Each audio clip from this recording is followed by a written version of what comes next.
सांसद जी आज जो डीएम साहब और कप्तान साहब से मिले हैं, मुहर्रम को लेकर क्या चर्चा की गई? देखिए, ये हमारा प्रयास यही था कि जो आलम मुहर्रम का जुलूस संभल के अंदर नहीं, पूरे प्रदेश में जब निकलता है और संभल के अंदर ख़ास तौर से काफ़ी जज्बात के साथ निकालते हैं, तो हम यही चाहते हैं कि जुलूस हमारा कोशिश ये थी कि परंपरागत तरीके से जिस तरह से 100-150 साल से निकलता चला आया है वैसे ही निकलना चाहिए। लेकिन डीएम और एसपी साहब का कहना था कि मतलब जो शासनादेश आया है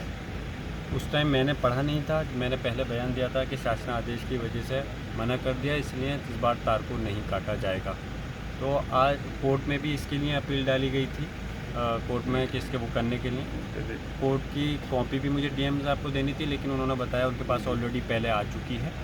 और उसमें जो इस टाइप के डायरेक्शन है अगर वो फुलफ़िल करेंगे तो तब हम उसको पूरा करेंगे। और बताया उन्होंने कि हमने ऑलरेडी उनसे मंगवाई गई है जो परमिशन ली है, लेकिन वो परमिशन लाकर जो ताज़ीदार हैं वो नहीं दे पाए हैं। अगर वो देंगे, क्यों अब कल को ही मुहर्रम का जुलूस निकलना है, लेकिन ये मेरे कंधों पे ज़िम्मेदारी ये भी है कि जहाँ जुलूस निकले वहाँ पर जाहिर सी बात है मैं कभी इस टाइप की चीज़ नहीं चाहूँगा कि कहीं भी कि मेरे आदमी के ख़िलाफ़ किसी प्रकार का कोई नुकसान हो, मतलब कोई आपस में कोई इख्तलाफात नहीं हो। तो हमारी कोशिश यही थी, अब पार्लियामेंट का सत्र इत्तेफाक है कि थोड़ा बाद में चलना है 22 तारीख में, कि जो उससे पहले होता तो मैं इसको संसद के अंदर भी इस मसले को उठाता। और मैंने पहले भी कहा है कि हमारा जुलूस को अगर मुख्यमंत्री इस प्रदेश के ज़बरदस्ती हट धर्मी के साथ में अगर अपनी मर्ज़ी चला करके रोकना चाहते हैं तो इस मसलों को मैं पार्लियामेंट में भी उठाऊंगा। ऐसी चीज़ नहीं होनी चाहिए, सारे धर्मों के लोगों का सम्मान होना चाहिए, सारे धर्म के लोगों के जुलूस के को सम्मान के साथ निकलना चाहिए। नई परंपरा नहीं होनी चाहिए, लेकिन पुरानी परंपराओं के साथ में चलना चाहिए। इस बार पुलिस प्रशासन ने हमसे कहा कि हम ऊपर के शासनादेश की वजह से मजबूर हैं, तो जिस आदेश की वजह से वो मजबूर हैं उसके खिलाफ़ मैं संसद के अंदर आवाज़ को बुलंद करने का काम करूँगा। और कोशिश हमारी तरफ से यही होनी चाहिए, चाहे प्रदेश में किसी की सरकार हो, कि जो भी किसी भी धर्म के लोगों की आस्था को ठेस नहीं पहुंचनी चाहिए। जिस तरह से उस चीज़ के लिए भी मैंने कहा है कि जहाँ की कुछ शिकायत आई थी, जहाँ धमकाया था, वहाँ मैंने कप्तान साहब से और डीएम साहब से दोनों से कहा है और उन्होंने मेरे सामने फ़ोन भी करे। जहाँ जिस जगह की समस्या थी, कुछ गाँव के मेरे पास समस्या आई थी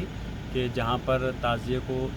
जो निकलते थे छोटे छोटे ताज़िए, ज़बरदस्ती उनको रोकने का प्रयास किया जा रहा था या जुलूस निकालने पर किसी छोटी बात पर पाबंदी लगाई जा रही थी, वो बैठ करके मैंने उनके सामने रखा और उसकी समस्याओं के लिए मैंने अपने सामने अधिकारियों से फ़ोन करवाया, और जिन अधिकारियों को सबऑर्डिनेट को फ़ोन होना। अब ताज़िया जुलूस किस तरह से निकाला जाए? देखिए, ताज़िए का जुलूस अभी जो है एज़ इट इज़ उन्होंने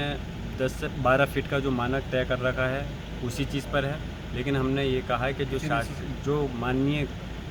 उच्च न्यायालय का आदेश है परंपरागत तरीके से जैसे निकलता था वैसे निकलना चाहिए। उन्होंने कहा कि अगर कोर्ट का जो आदेश है, अगर वो, क्योंकि अब एक कोर्ट ने एक फ्रेश तारीख 23 जुलाई डाल रखी है उसमें, तो उसके लिए वकील भी अपने पेश हम करेंगे अपने जो आगे की प्रोसीडिंग होगी, वो तो अगले साल की प्रक्रिया होगी। अगले साल के लिए तो हम चाहे सदन हो या कोर्ट हो, वहाँ पर लड़ाई हम इस चीज़ के लिए लड़ेंगे, लेकिन उसके अलावा जो अब का मामला है अभी का एज इट इज़ उसी जगह पे है जहाँ पर कल तक था।